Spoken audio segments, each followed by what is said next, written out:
Today's hearing will examine the policies and priorities of the National Labor Relations Board under the leadership of Chairman James Murphy and General Counsel Crystal Carey. The Biden-Harris NLRB worked tirelessly to prop up unpopular unions. The Trump NLRB has its work cut out for it, and today we will hear how the board is working to fix the damage caused by the previous administration. The NLRB was designed to be a neutral arbiter of workplace disputes. However, during the Biden-Harris administration, the board sided with union leaders, even when doing so meant undermining worker choice. The board's 2023 CMEX decision expanded card check organizing and imposed mandatory union recognition, certifying unions that never won a vote. The board also restored Obama-era policies, including the blocking of charge rules, which often delayed votes to remove a union for months or years. The previous administration's board curtailed employers' ability to speak freely with employees about what it means to choose union representation and limited employers' ability to protect employees from discrimination and harassment at work. The 2024 Amazon.com Services LLC decision overturned 75 years of board precedent, ruling that it is unfair labor practice for an employer to require employees to attend a meeting during which the employer expresses its views on unionization.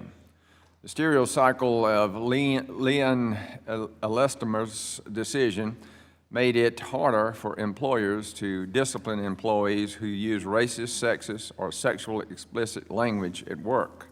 Finally, the Biden-Harris board waged an aggressive campaign to classify more Americans as employees under the National Labor Relations Act. They did so in an effort to increase the number of potential union members in the hopes of funneling additional millions of dollars to union leaders who turn around and funnel that money to the political priorities of the Democratic Party. In the view of the previous administration's general counsel and board, graduate students, student athletes, and independent contractors should all be classified as employees, organized into unions, and required to pay union dues. The Biden-Harris board is gone, but General Counsel Carey, Chairman Murphy, and the rest of the board are left to deal with the consequences. During the Biden-Harris years, the case backlog tripled. Upon non-postal employer cases rose, open non-postal employer cases rose from 5,900 at the end of 2020 to 17,409 at the end of 2024. Closed cases dropped below new filings every year from 2022 to 2024. Median processing time for closed cases nearly doubled, and the informal settlement rate plummeted from 8.2% to 3.6%.